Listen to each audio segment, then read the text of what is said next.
Hello, good evening everyone, and welcome to the final session of the 2 weeks live trading session. So we're going to round up today's trading and also round up the trading we've been doing over the last 2 weeks, and hope you will take to heart what you've learned over the last 2 weeks and apply them when you're trading on your own from Monday.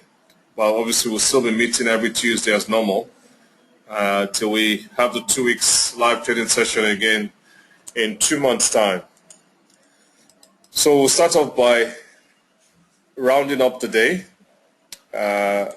what we did today in the markets, and fill out our spreadsheet, and then after that we'll then summarize points to take away from the 2 week session, and then we'll take questions and comments afterwards.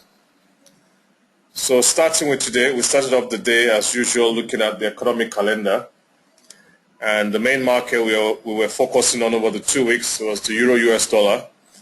So we're looking for reports of high importance due out that could affect the Euro-US dollar. And looking at the economic calendar today, we knew the US Consumer Price Index report was due out at 2:30 p.m. this afternoon. So we know that when there's a report of high importance due out, the markets usually trend sideways prior to the last report of high importance. And the last report of high importance today was the US Consumer Price Index. Although there was another report that came out afterwards at about 4 p.m. Let me just bring that up. I think we had a Michigan, doesn't want to come on the next page, but we had another report out of US, I think the Michigan confidence report, but it wasn't nowhere near as important as the Consumer Price Index report. So I personally regard this as the last report of high importance. So with that, we knew we had to proceed with caution. Ideally avoid trading before that report, but if you're going to trade, you only have one cautious trade prior to the report, but better still try to keep out of the markets. Sorry, excuse me. So with that, we approached the markets. So looking at the Euro-US dollar, when we met this morning, the market was trending sideways, and we marked out the sideways trend with those two white lines. So that was the high of the sideways trend, and that was the low. But we noticed that the low of the sideways trend had also formed the market support. So when we met this morning, we placed a pending sell order just below the market support, but we didn't place a pending buy order. And then we left the market alone, and the market continued to trend sideways, which it did up until when we met for the report. We met about, we met around 2:30, around that point, for the US report. And at that time, the market was still trending sideways between the two white lines. So at that point, we then placed a pending buy order just above the pivot point. Obviously, we left our sell order below the market support because it hadn't been taken before the report. So the report came out. That's where the report came out at that point. So, it first went up and down, and then it gradually started to go down, and then it broke the market support, and obviously took our trade in the process. So our pending sell order was taken with a 20 pips stop loss and a 60 pips profit limit.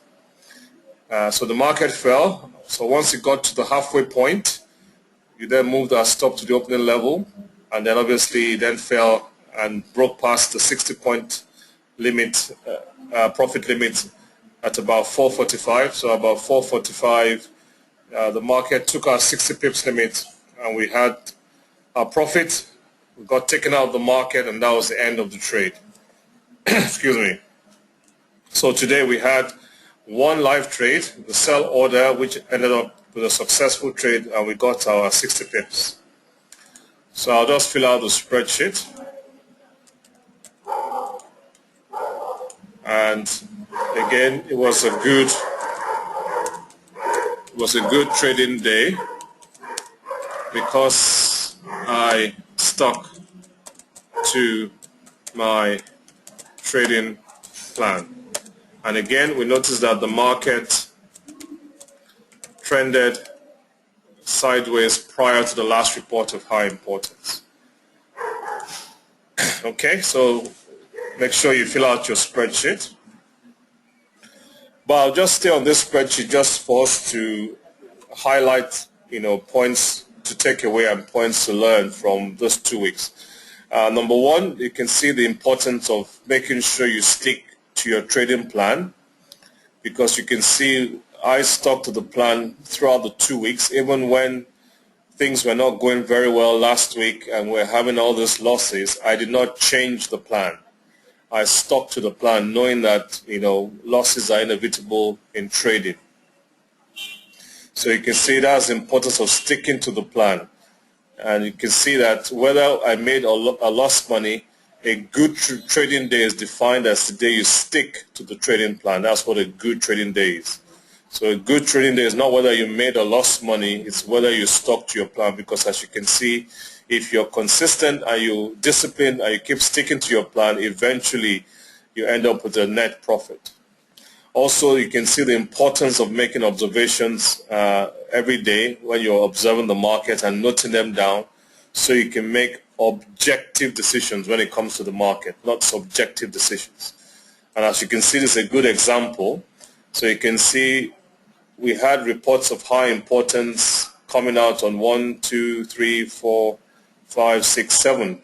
So on 7 occasions we had reports of high importance coming out, and on 1, 2, 3, 4, 5, 6 out of 7.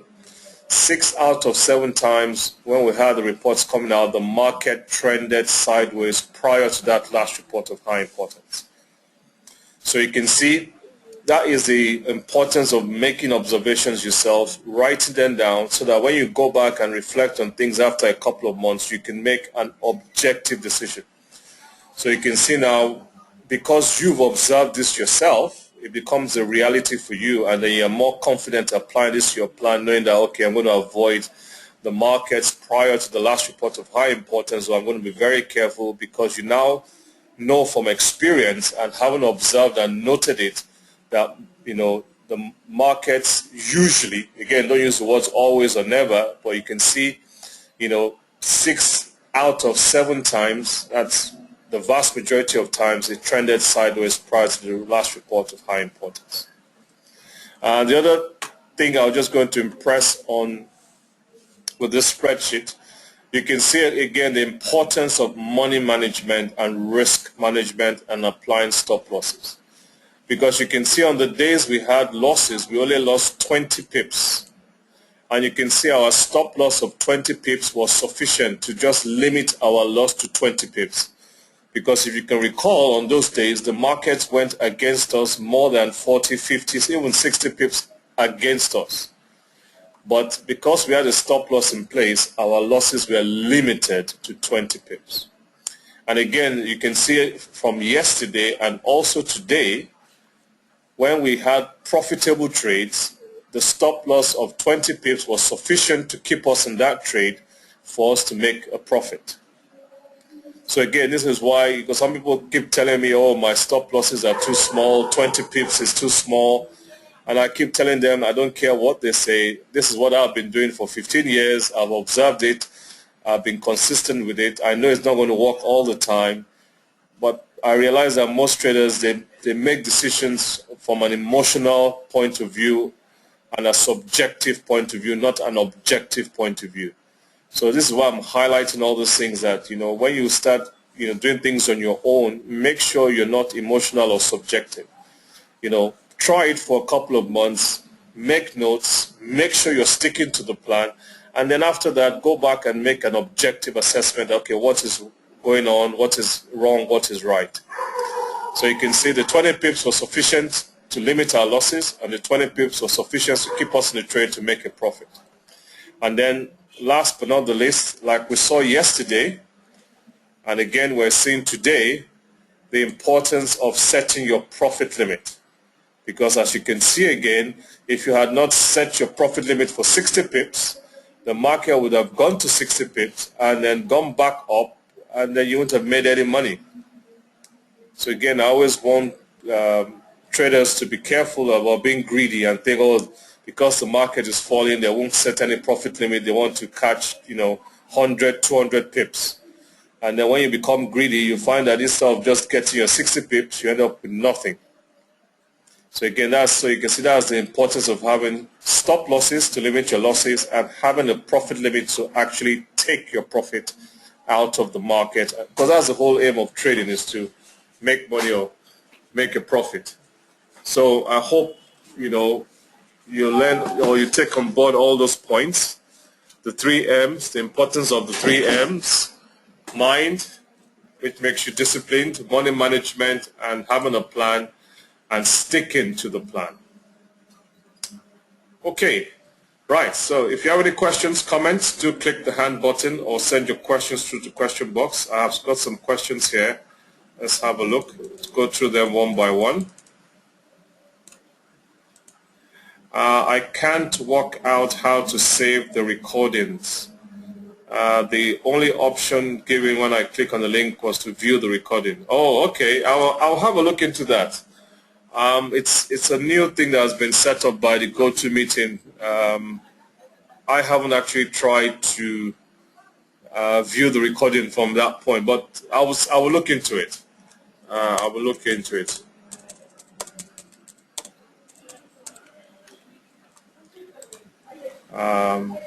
So apologies for that if you can't download the recording, but I'll certainly look into it and see if it's possible to download it or find other ways to do it so you can download them.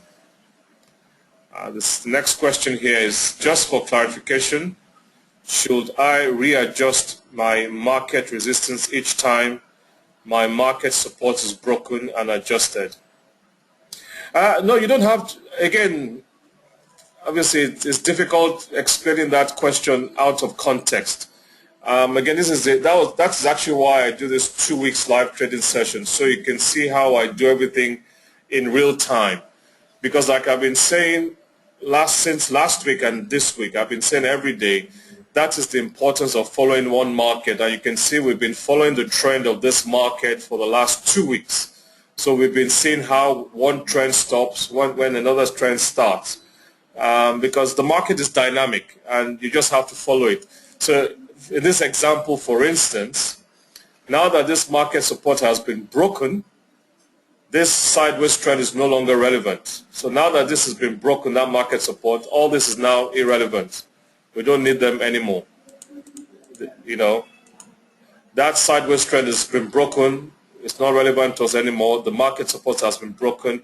So what we're now going to do is now concentrate on the new trend. The market has fallen from the low, a high, a low. Then you can see at that point it stopped. Then it started to go up, high, low, high. We're not sure if it's going to keep forming higher highs and higher lows. So for now, we will say this is the recent low, 1459. Well, I'll make it accurate later. I'll just show you what I mean. And the high there is 1566. So that is what I will just mark out as my sideways trend for now, and then wait and see what happens. So again, that's why I would say trading is a practical thing, because there's not one size fits all, unfortunately, when it comes to the markets and trading. You just have to look at what does the market present to you at that point in time. So it's difficult to give you different scenarios. Obviously, that's the beauty of the 2 weeks we've just had. You've all seen the different scenarios. You've all had the recordings to watch it if you missed the session, because every day is a different scenario, a different trend, and we've been following the trend from one trend to another, and as it has been changing.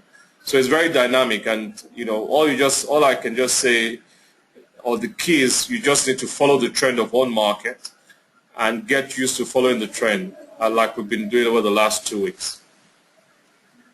I hope that sort of answers that question.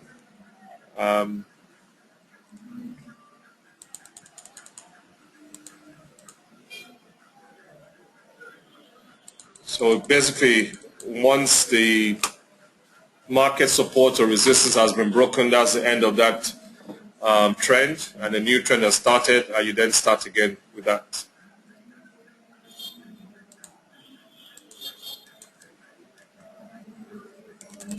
Any other questions, comments before we all start the weekend? Questions, comments? Let's see.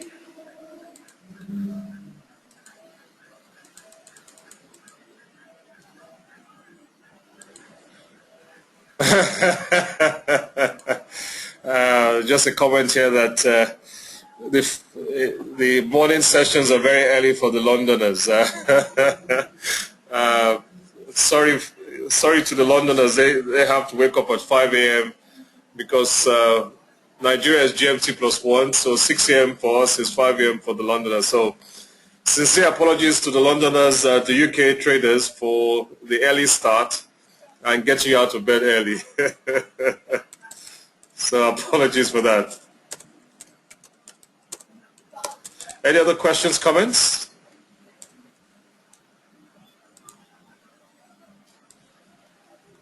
At least the UK traders, you will sleep well from next week.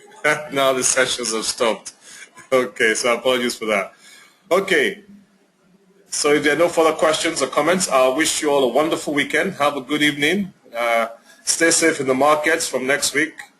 And also, of course, like I say, you've got Tuesdays to ask me questions every Tuesday from now till the next session in 2 months' time. And obviously, you can ask me questions regarding the markets via email too. Okay, all the best. Take care and God bless.